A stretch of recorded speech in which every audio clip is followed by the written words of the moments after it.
कराची मुल्क का वो बेअमान शहर है जहाँ के शहरी एक मुसीबत से निजात पाते हैं तो दूसरी बला इनके सामने सर उठाए खड़ी होती है। 3 दहाइयों तक बदतरीन बदअमनी का शिकार रहने वाले इस शहर ने 2012 में शुरू होने वाले ऑपरेशन के नतीजे में सुख की कुछ सांसें ज़रूर ली थीं, लेकिन वफाकी और सूबाई हुकूमतों की रिवायती बेहिसी और महकमा पुलिस की नाअहली ने शहर कायद को अब स्ट्रीट क्रिमिनल्स के रहमो करम पर छोड़ दिया है। इन वारदातों में लोगों का माल तो जा ही रहा था, लेकिन तशवीशनाक बात यह है कि अब इनकी जानों को भी तहफ़्फ़ुज़ नहीं मिल रहा और ये बेरहम जराइम पेशा अनासिर जब चाहें और जिसको चाहें अपना निशाना बनाकर अपने महफूज ठिकानों तक पहुंच जाते हैं और हमारी पुलिस सांप के निकल जाने के बाद लकीर पीटती रहती है। मैं हूं आपका मेज़बान मोहम्मद अली फ़ारूक और आप देख रहे हैं जिसारत न्यूज़।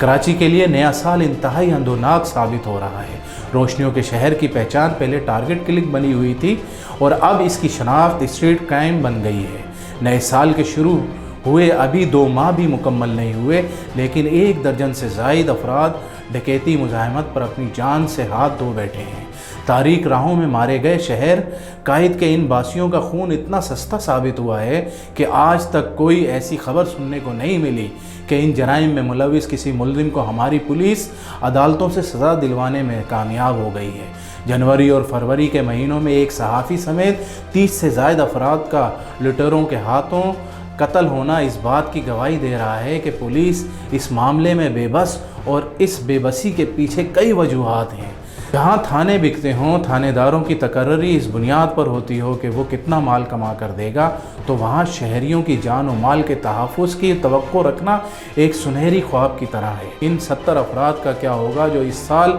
वारदातों में ज़ख्मी होकर एक मुसलसल खौफ की ज़िंदगी गुजार रहे हैं और इनको हर लम्हा ये महसूस होता है कि कहीं कोई नामालूम अफराद आएंगे और एक बार फिर इनके साथ वही कहानी दोहराई जाएगी जिसकी अज़ियत इनकी ज़िंदगियों का मुसलसल हिस्सा बन गई है। अभी हाल ही में कराची पुलिस चीफ इमरान याकूब मिन्हास का तबादला कर गुलाम नबी मेमन को एक मरतबा फिर ओहदे पर तैनात किया गया है। इमरान याकूब मिन्हास की तब्दीली के हवाले से ये इत्तलात सामने आई हैं कि इन्हें स्ट्रीट क्राइम की वारदातों में इजाफे के बायस अपने ओहदे से हाथ धोने पड़े हैं, लेकिन नए पुलिस चीफ के आने के बाद डकैती मुज़ाहमत पर कत्ल का पहला तोहफ़ा एक सहाफ़ी की शहादत में आया है। अथर मतीन को शहर के बारोनक इलाके में जिस बेदर्दी से कत्ल किया गया, इस पर पुलिस को ख्वाजा आसिफ की ज़ुबान में यही कहा जा सकता है कि कोई शर्म होती है, कोई हया होती है। ज़राए इन वारदातों के हवाले से ऐसे इंकशाफात कर रहे हैं कि कानों से धुआं से निकलता महसूस होता है।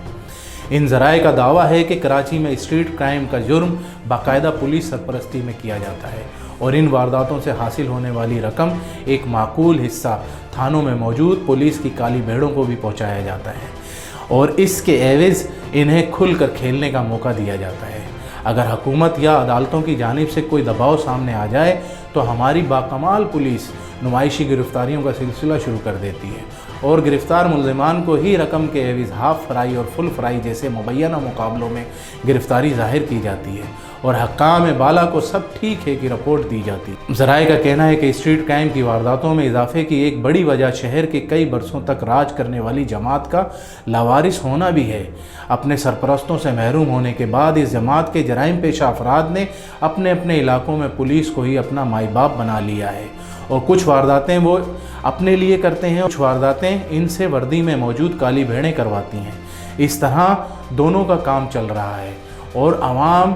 का किसी पर भी बस नहीं चल रहा। एक बाखबर ज़रिए का कहना है कि मुल्क में अनारकी फैलाने के लिए दुश्मन क़ुव्वतों की पहली तरजीह हमेशा से कराची रही है और अब भी इनका पहला टारगेट कराची ही शहर है। ये क़ुव्वतें टारगेट किलिंग की वारदातों को डकैती मुज़ाहमत पर कत्ल का रंग दे रही हैं और हमारी पुलिस इनकी लाइन पर चलते हुए वारदात होते ही ऐलान कर देती हैं कि वाक़या डकैती मुज़ाहमत का नतीजा है। अगर अब भी हुकूमत की जानिब से इन अनासिर को लगाम नहीं दी गई तो वो दिन भी दूर नहीं जब शहरी अपने घरों में भी महफूज नहीं होंगे।